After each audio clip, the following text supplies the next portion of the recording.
O'sha kuz oqshomlarining birida hovlimizga boshqacha sukunat cho'kkandi. Bu sukunat oddiy sukunat emasdi. Erim Sardor Rossiyaga ketganiga endigina 3 oy bo'lgandi. Uyda qaynonam, men va qaynotam qolgandik. Qaynotam mahalladagi boshqa chollarga o'xshamasdi. Yoshi 50 dan oshgan bo'lsa-da, har doim tik yuradigan, qimmat atir hidi anqib turadigan erkak edi. U kishining nigohida qandaydir alanga, ayollarni o'ziga rom qiladigan sirli kuch bor edi. Mahalladagi ayollar qaynotam haqida pichirlashib gapirishardi. Yoshligida juda ko'p qizlarning boshini aylantirgan, haqiqiy xotinboz bo'lgan degan gaplar yurardi. Men bu gaplarga avval e'tibor bermadim, chunki u mening qaynotam edi. Lekin erim Sardor ketgach, hammasi o'zgara boshladi. Hammasi oddiy e'tibordan boshlandi. Dastlab bu shunchaki ota va qiz o'rtasidagi munosabatlarga o'xshardi. Lekin qaynotamning munosabati boshqacha edi.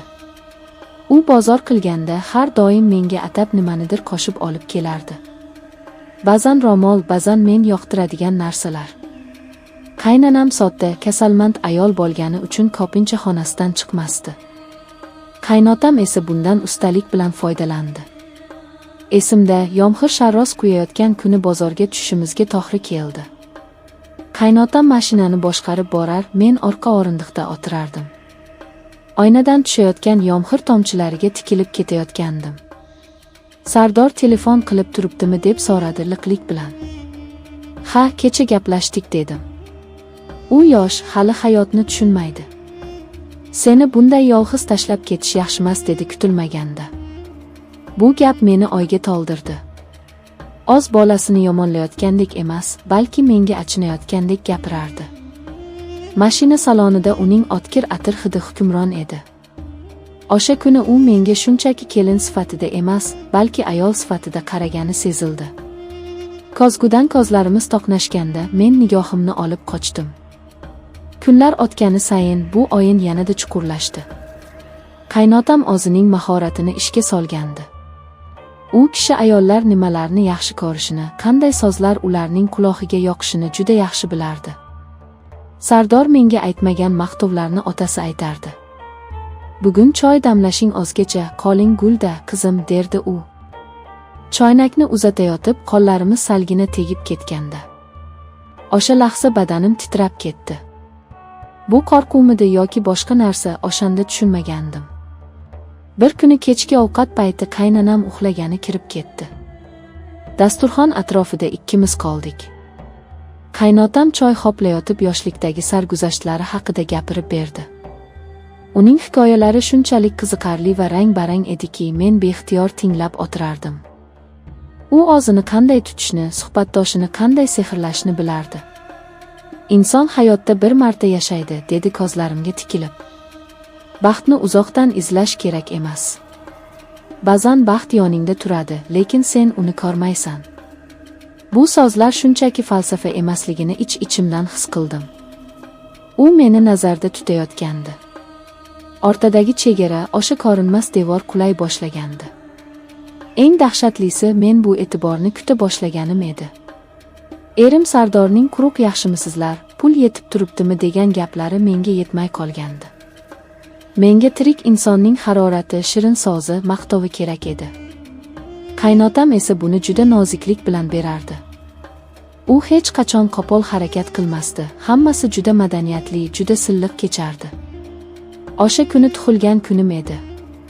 Sardor ertalab tabriklab pul jo'natishini aytdi. Kechqurun esa qaynotam uyga kirib keldi-da, stol ustiga kichkina quticha qo'ydi.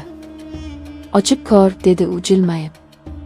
Qutichada tillo taqinchoq bor edi. Men hayron bo'lib qoldim. "Dada, bu juda qimmat-ku", dedim duduqlanib. "Sen dunyodagi eng qimmat narsalarga loyiqsan." Sardor buni tushunmasligi mumkin, lekin men ko'rib turibman. "Sening ko'zlaringdagi dardni ko'tarolmayman", dedi va o'sha on o'rtamizdagi masofa butunlay yo'qoldi. U taqinchoqni taqib qo'yish uchun orqamga otdi. Uning issiq nafasi bo'ynimga urildi. Men joyimda qotib qolgandim. Qo'llari bo'ynimga tekkanda butun vujudim yonib ketgandek bo'ldi. O'sha lahzada men kelin ekanligimni, u esa qaynotam ekanligini unutdim. Faqat o'sha lahza, o'sha e'tibor bor edi. Bizning munosabatlarimiz so'zsiz bitimga o'xshardi.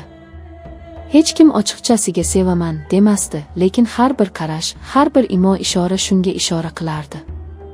U kishi hovlida ishlayotganimda yonimga kelib, yordamlashar, tasodifan yelkamga qo'l qo'yar, men esa bu teginishdan qochmasdim. Aksincha, bu menga qandaydir kuch, ishonch berardi. O'zimni go'zal va kerakli his qilardim. Qaynotamning babnikligi, ayollar psixologiyasini chuqur bilishi mening ojiz nuqtalarimni topishga yordam bergan edi. Qaynotam meni qachon maqtashni, qachon jim turishni, qachon sovg'a berishni aniq bilardi. Qishning sovug'i tushganda qaynanam davolanish uchun sanatoriyaga ketdi. Uyda faqat ikkimiz qoldik. Bu vaziyatdan qo'rqishim kerak edi, lekin men ichimda boshqacha bir hayajon tuydim. Oqshomlari televizor qarshisida o'tirardik. U menga meva archib berardi. Bilasanmi, dedi u bir kuni kechqurun. Men yoshligimda ko'p xatolar qilganman. Lekin hech qachon birovni majburlamaganman. Ayollar menga o'zlari talpinishgan. Chunki men ularni tinglardim. Erkak kishi ayolni tinglashni bilishi kerak. U menga yaqinroq o'tirdi. Sen eshitilmagan ashulaga o'xshaysan. Sardor sening qadringga yetmaydi. Agar men yoshroq bo'lganimda. U gapini tugatmadi, lekin ma'nosi aniq edi. Uning qo'llari kaftimdan ushladi, men qarshilik qilmadim. O'sha tunda biz uzoq suhbatlashdik.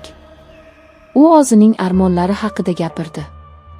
Men esa ilk bor kimdir meni shunchalik diqqat bilan eshitayotganini his qildim. Qaynotam bilan bo'lgan bu yaqinlik meni o'z domiga tortib ketgandi.